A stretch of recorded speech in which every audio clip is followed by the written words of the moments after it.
Bonjour auditeurs et auditrices de Radio Taïwan International. Ici Clément Tricot, vous écoutez votre émission La Ville en pratique.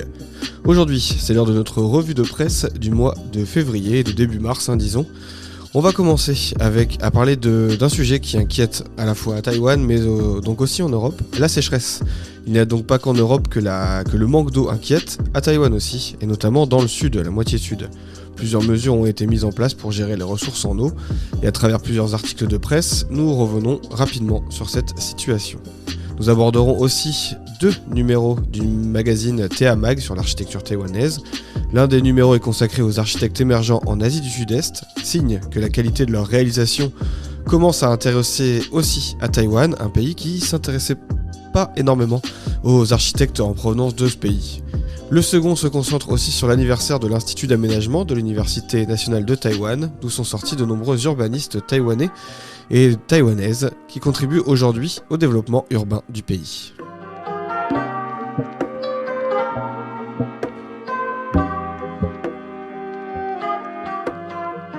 Alors on va commencer rapidement avec la sécheresse et le manque d'eau à Taïwan qui guette et qui inquiète les autorités locales. On peut prendre par exemple un article de CNA, l'agence centrale de presse taïwanaise, qui dès la fin du mois, même là dès début du mois de mars, on peut aussi dire qu'il nous indiquait que par exemple qu'à Tainan avait établi un centre d'opération en réponse à la sécheresse qui s'est abattue sur la ville depuis donc 2022 et l'avait obligé à baisser la pression de l'eau, avait indiqué le gouvernement. Alors ça c'était un article sur notre site, on en avait parlé dans le journal. On avait rappelé que dans un communiqué, le maire Huang Weiche a déclaré que le sud de Taïwan avait connu ses plus faibles précipitations annuelles depuis 30 ans en 2022, notant que le gouvernement a augmenté le niveau d'alerte d'eau de Tainan en alerte jaune à alerte orange, donc c'est plus grave. Ce changement de niveau inclut notamment donc plus de restrictions en eau pour différentes catégories, notamment pour l'usage commercial et industriel de l'eau. Nous vous parlions précisément dans le journal, par exemple, des restrictions d'eau qui touchent non pas la supermunicipalité de Tainan, mais bien celle de Kaohsiung. Le gouvernement avait annoncé la mise en place donc, de nouvelles restrictions d'eau à Kaohsiung dans le sud du pays. Et l'annonce intervenait après que la région ait enregistré justement une quantité de pluie particulièrement faible depuis mai 2022. Donc ça remonte quasiment à l'an dernier, ça fait quasiment un an. Les précipitations accumulées depuis cette date sont les plus faibles encore que le niveau de 2021 lorsque Taïwan avait connu une sécheresse particulièrement sévère, c'est ce qu'on vous disait. Et le centre d'intervention d'urgence qui avait été activé lors d'une première réunion avait annoncé donc que le niveau d'alerte de l'eau passerait du vert au jaune à Kaohsiung, ce qui signifiait que la pression de l'eau serait déjà réduite pendant les heures creuses, c'est-à-dire entre 22h et 6h du matin. Kaohsiung a donc été placé sous alerte comme ça, indiquant que les niveaux de stockage d'eau sont inférieurs à la normale et indiquant des risques de pénurie d'eau. Le ministère de l'économie avait placé dès mi-février la supermunicipalité de Tainan, comme je l'évoquais précédemment, donc en alerte orange, et depuis le 1er mars, la ville de Jiayi est aussi en alerte jaune. Et le ministère a assuré qu'il coopérait avec l'Agence des ressources en eau, avec la Société nationale de l'eau Water Corporation et avec les gouvernements locaux afin de prendre des mesures visant à contrer ces pénuries. Alors c'est une situation qui inquiète, effectivement, rappelez-vous, la situation, le manque d'eau, ce qui s'était passé à Taïwan, il y avait eu des situations assez rocambolesques où quand les réservoirs sont quasiment à sec, les forages reprennent, mais aussi on a vu des situations où de l'eau était transportée en camion de certaines parties de Taïwan vers celles qui manquaient d'eau. On avait aussi certaines industries comme les semi-conducteurs par exemple qui rencontrent des problèmes pour fonctionner car elles consomment de l'eau. Ça touche aussi l'agriculture et les particuliers.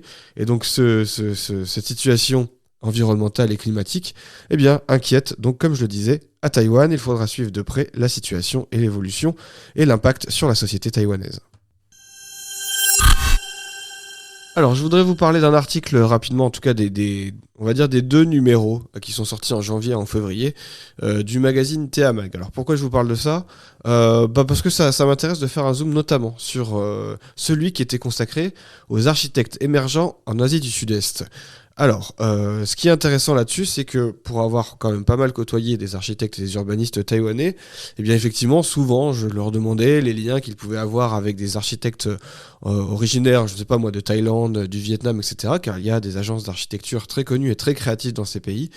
Et et je constatais personnellement, hein, c'est un avis, j'ai pas fait une enquête particulièrement là-dessus, mais en tout cas, d'un point de vue personnel et des personnes que je côtoyais, leur regard était beaucoup plus tourné vers la Corée ou encore le Japon, mais beaucoup moins vers la Thaïlande, le Vietnam, etc.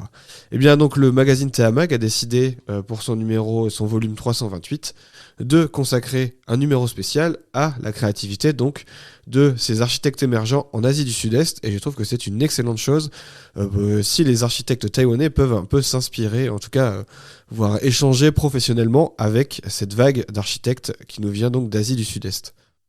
Dans ce numéro et dans son traditionnel édito, la directrice de cette publication, Huang Changmei, revient sur plusieurs choses, hein, la définition, disons, géographique de l'Asie du Sud-Est, mais elle indique ce qui est intéressant, c'est qu'après la fin de la guerre froide, l'économie de l'Asie du Sud-Est s'est développée à pas de géant, et bien qu'il existe encore des grands écarts entre les niveaux économiques des pays, que leurs compositions industrielles ont leurs propres caractéristiques et qu'il y a un aspect dynamique plutôt diversifié dans ces pays, eh bien il faut aussi souligner que dans un souci de sécurité régionale et de développement économique, eh bien il y a eu la création en 1967 de l'ASEAN, et qui est donc est passé de 5 à 10 pays. Donc maintenant, il y a l'Indonésie, la Thaïlande, la Malaisie, les Philippines, Singapour, Brunei, le Cambodge, le Laos, le Myanmar ou encore le Vietnam, et qu'il y a une population d'environ 660 millions d'habitants qui est regroupée dans cette entité géographique et politique. Et donc la directrice de Théa Mag nous indique justement que les bâtiments des pays d'Asie du Sud-Est présentent également leurs propres caractéristiques uniques. Par exemple, Singapour, pour elle, couvre une superficie de seulement 720 km², soit environ la taille de 2,64 villes de Taipei. Je trouve ça assez amusant de comparer à Singapour à la ville de Taipei. Et à une population de seulement 5,6 millions d'habitants. Elle souligne que la Thaïlande, seul pays d'Asie du Sud-Est qui n'a jamais été colonisé, est très peuplé, a un aspect chaotique un peu selon elle, mais que ce pays est plein de vitalité et de créativité, et est aussi une espèce de centre culturel et aujourd'hui un précurseur dans des domaines comme la mode et avec des grands centres commerciaux et des centres commerciaux en plein essor. En tout cas voilà, elle présente ces différents pays et elle insiste justement dans ce numéro sur la richesse architecturale qui sort de ces pays. Et donc je vous invite à vous procurer ce numéro, hein, vous pouvez l'acheter sur internet, ou à vous renseigner de votre côté si vous avez d'autres lectures dans l'architecture, anglophone notamment, parce que c'est vrai qu'en français on parle assez peu de ces pays-là. Mais en tout cas dans la presse aussi anglophone, vous allez pouvoir trouver des réalisations de différents architectes. Bon alors forcément si vous regardez par exemple au Vietnam, vous allez trouver les classiques, hein, ceux qui font de l'architecture bambou. Mais en cherchant un peu plus, on va découvrir des architectures et des jeunes architectes ou des jeunes agences assez créatives. Et je vous invite largement à essayer de découvrir un peu ce qui se passe dans ce coin du monde, parce qu'on risque d'en entendre parler forcément de plus en plus, selon moi.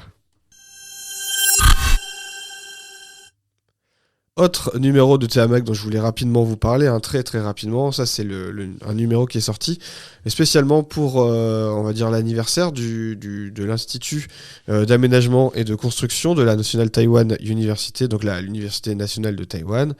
Alors, il a 30 ans. Ça fait une trentaine d'années que des architectes et des urbanistes se forment, en tout cas certains, ou passent dans cet institut. Alors pourquoi je vous parle de ça? Parce que, bon, je vais en parler très rapidement, mais je trouve qu'il y a un article, enfin en tout cas un paragraphe qui est très intéressant, encore une fois dans l'édito, la préface de ce numéro de Théa Mag, c'est qu'elle souligne que depuis la création de cet institut, eh bien qu'il y a toujours eu des caractéristiques sociales attachées donc à l'importance donc dans les enseignements, etc. Justice résidentielle, égalité des droits pour les personnes défavorisées, identité culturelle, justice sociale, gouvernance locale, et etc. Et initiative dans l'engagement dans la planification urbaine à Taïwan. Alors, je vous invite à lire ce numéro aussi. C'est intéressant de voir, de constater entre ces effets d'annonce et ces grandes valeurs qui sont présentées et les réalisations qui ont été faites à Taïwan. Alors, les villes taïwanaises, forcément, ont leurs défauts.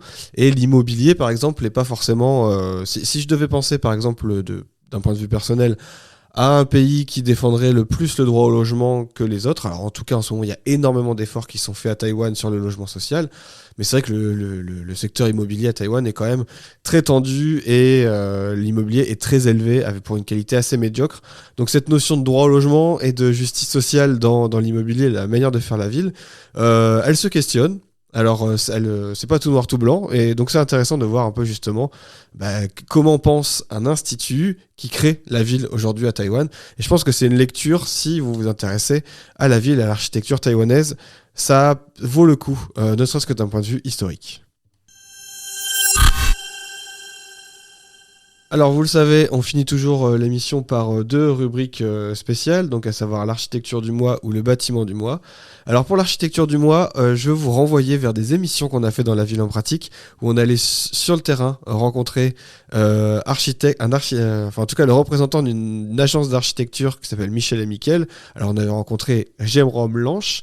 Alors pourquoi je vous parle une nouvelle fois de la Dark Line qui se trouve à Sandiaoling, qui est une ancienne voie de chemin de fer réhabilitée en voie piétonne et voie cyclable, avec le réaménagement aussi de tunnels ferroviaires construits par les Japonais durant la période coloniale, eh bien c'est parce qu'ils ont remporté un prix du paysage à Taïwan, un prix largement mérité selon moi, vu le niveau et la qualité de la réalisation et du travail qui a été fait pour respecter à la fois le relief, la végétation et aussi sur le rendu, la qualité de construction. C'est assez rare ce niveau de qualité à Taïwan et c'est clairement une référence architecturale, au moins pour le pays, voire je pense au-delà du pays. C'est un cas d'école de réussite architecturale. Alors après il faut questionner un peu plus loin sur le coût, les difficultés de construction, etc., mais en tout cas c'est un lieu superbe et si vous aimez l'architecture et le paysage à Taïwan, il faut visiter absolument cette Dark Line. Et on termine avec donc notre rubrique du livre du mois. Alors ce mois-ci, eh bien c'est quand je voudrais vous parler du livre Urbanisme civique émergent en Asie. Alors c'est un livre qui a été publié aux éditions Amsterdam University Press. Et dans ce livre, il y a plusieurs chercheurs qui sont réunis et qui proposent des chapitres et des articles sur différentes villes asiatiques et sur l'émergence d'un urbanisme et de la participation des citoyens dans ces villes. Alors ça c'est intéressant parce que ce sont dans l'Occident, en Europe, aux États-Unis, etc. On a forcément cette importance aujourd'hui.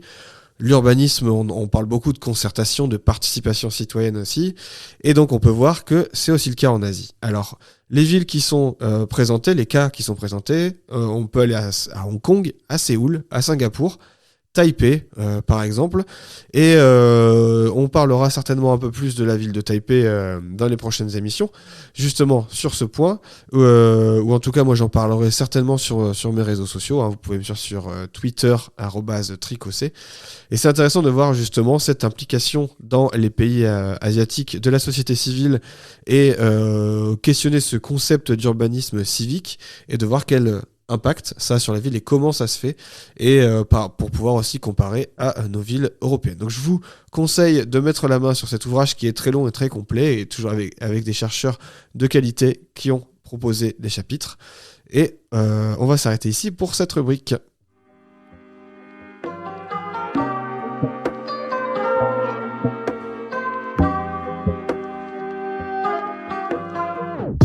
Vous écoutiez l'émission La Ville en Pratique, présentée une nouvelle fois par moi-même, Clément Tricot. Je vous donne rendez-vous bientôt pour un nouvel épisode de La Ville en Pratique. Vous pouvez aussi suivre l'émission Relations Taïwan-France, vous savez que je réalise depuis la France, où je rencontre que ce soit des Français ou des Taïwanais qui contribuent à ces échanges-là. Vous pouvez vous abonner au podcast, me suivre sur les réseaux sociaux, @tricocé sur Twitter, mais je suis aussi sur Mastodon pour ceux qui veulent quitter l'oiseau d'Elon Musk. Je vous donne rendez-vous bientôt et bonne écoute de la suite des programmes de Radio Taïwan International.